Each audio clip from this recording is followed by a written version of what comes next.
ओम गुरुर्ब्रह्मा गुरुर्विष्णु गुरुर्देव महेश्वर गुरुर्साक्षात् परम ब्रह्म तस्मै श्री गुरुवे नमः। आज की कथा भागवत में छठे चाक्षुष मनवंतर में समुद्र मंथन हुआ था।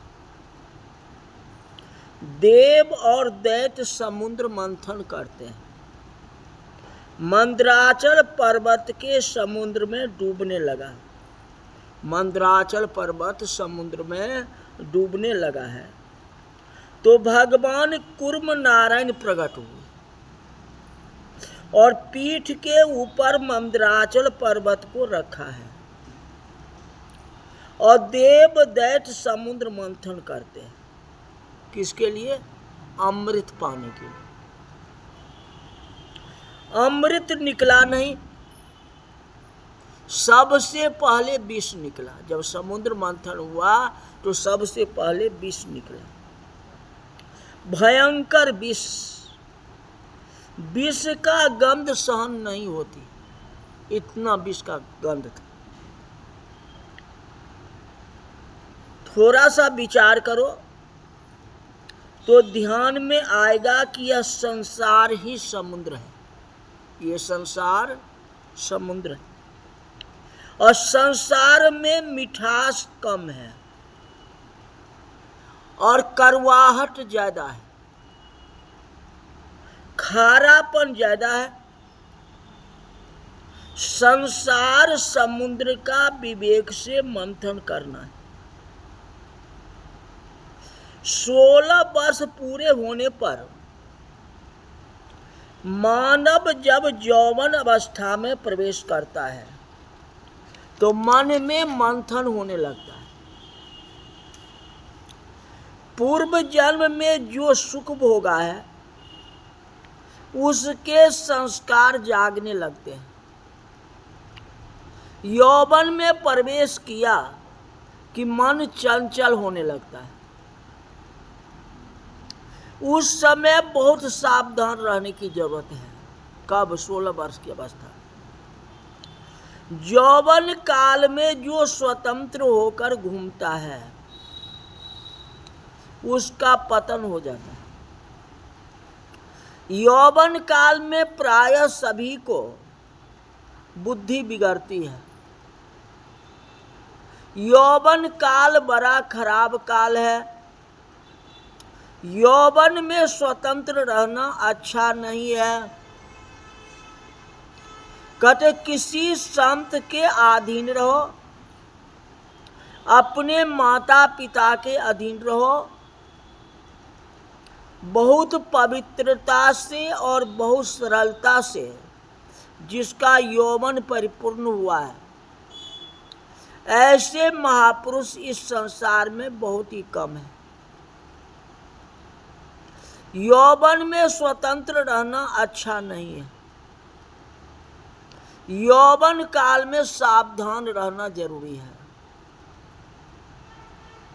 क्योंकि मन न बिगड़ जाए कहीं की साइड। ये मन बड़ा चंचल है। हाँ, अपने मन को पर्वत की जैसा अस्थिर करो। पर्वत हिलता नहीं है, चलता नहीं है, डोलता नहीं है। मन को पर्वत जैसा स्थिर रखना है। 24 घंटे में ज्यादा नहीं तो 4 घंटा अपने मन को पर्वत जैसा स्थिर रखो। और मन को स्थिर रखोगे तो अमृत मिलेगा ही। निराधार मन डूबता है।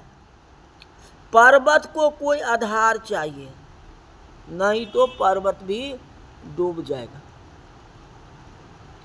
मंत्र और मूर्ति में मन को रखो। मंत्र जप करने में मानव को आलस आए, मन मंत्र से हट जाए तो मन को मूर्ति में बसा लो। मंत्र सेवा और मूर्ति सेवा जो करता है, मंत्र और मूर्ति में जो मन को रखता है उसको ही अमृत मिलता है। भक्ति अमृत है, ज्ञान अमृत है। ज्ञान भक्ति रूपी अमृत का जो पान करता है वो अभी कभी मरता नहीं है, वह अमर हो जाता है। बड़े बड़े राजा लोग मर गए, कोई उनको याद नहीं करता है, किंतु तुलसीदास जी महाराज को जगत अभी तक नहीं भूला है। मीराबाई को जगत अभी भी याद करता है, क्योंकि संत अमर है। जो भक्ति रूपी अमृत का पान करता है उसको काल भी मार नहीं सकता है। संत आज भी हैं, संत अमर हैं। भक्ति रूपी अमृत का जो पान करता है उसको काल नहीं मार सकता। देव दैत्य मंथन करते हैं, किसके लिए? अमृत के लिए। निकलता क्या है? तो विष निकलता है। तो जो भगवान के पीछे पड़ता है तो भगवान आरंभ में उसको थोड़ी परीक्षा करते हैं, मतलब कि उसको विष दे देते हैं। कहते विष सहन करके भी जो भक्ति करता है उसी को अमृत मिलता है। प्रतिकूल परिस्थिति ही जो है विष है। एक साधारण वस्तु लेनी हो तो मनुष्य कसौटी करता है, भगवान भी थोड़ी परीक्षा करते हैं। जो भगवान के पीछे पड़ता है उसको भगवान प्रथम पहले विष देते हैं। जो विष को सहन करता है उसी को अमृत मिलता है। आपकी कोई निंदा करे तो सहन करो, निंदा ही विष है। प्रतिकूल परिस्थिति ही विष है, दुख ही विष है। विष को सहन करके जो भक्ति करेगा उसको ही अमृत मिलेगा। जो भगवान के पीछे पड़ता है उसको घर के लोग त्रास देते हैं।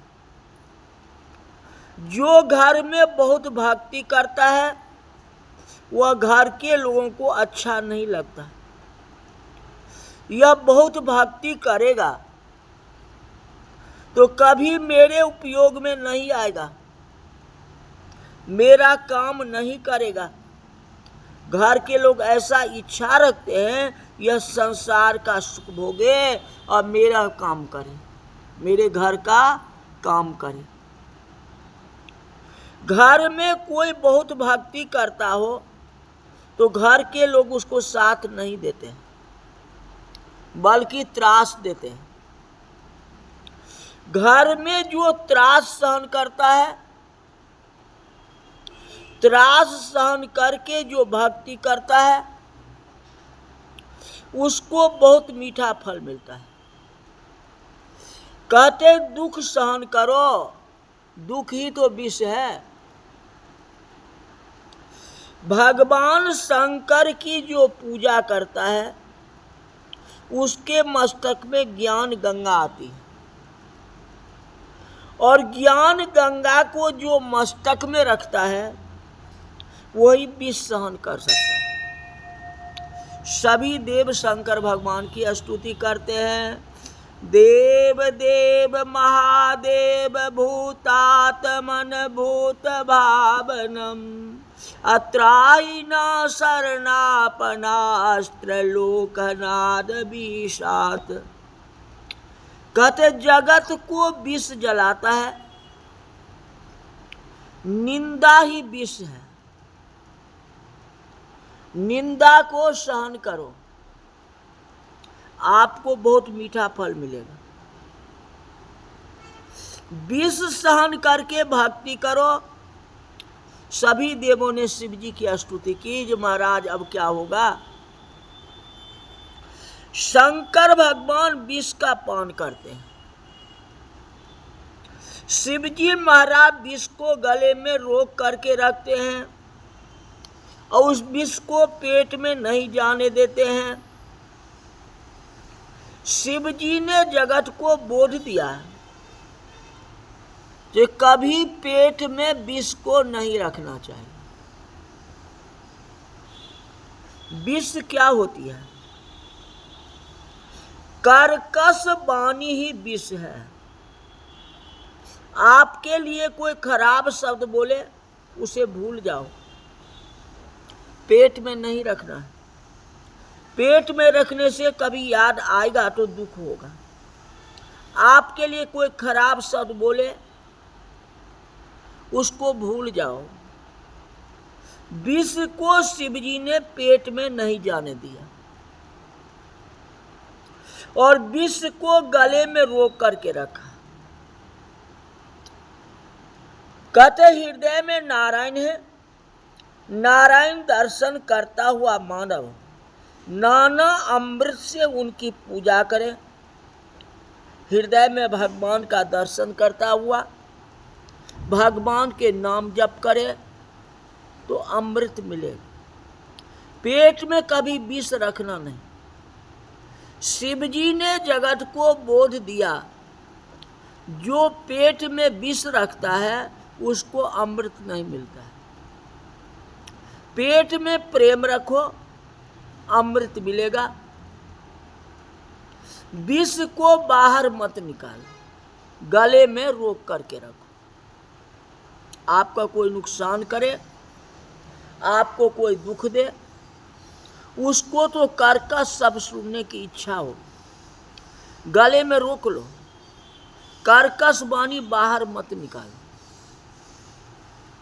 किसी को दुख हो ऐसा शब्द नहीं बोलना।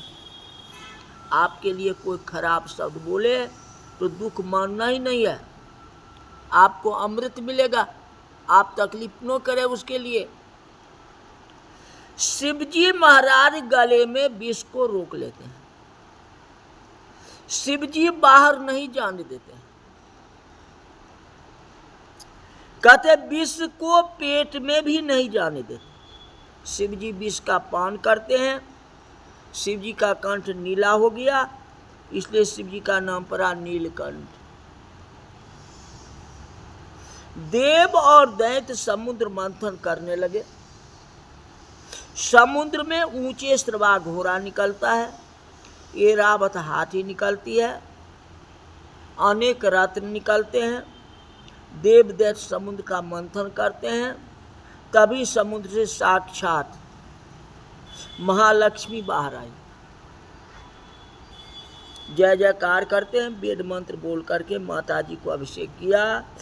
हिरण्यवर्णां हरणिं स्वार्णजास्त्रजां चंद्रा हिरण्यमयी लक्ष्मी जातवेदोम आवह।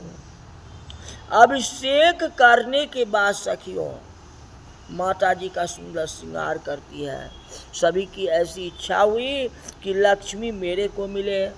लक्ष्मी जी ने कहा योगपति को मैं विजय माला अर्पित करूंगी, बैठ जाओ, मैं किसी के साथ नहीं जाऊंगी। हमको जो इच्छा होगी उसको माला अर्पण करेंगे और उनके साथ हम जाएंगे। अब लक्ष्मी जी किसके साथ जाती है ये कथा कल बताएंगे। आज की कथा यहीं तक रही। बोल वृंदावन बिहारी लाल की जय। हरि ओम।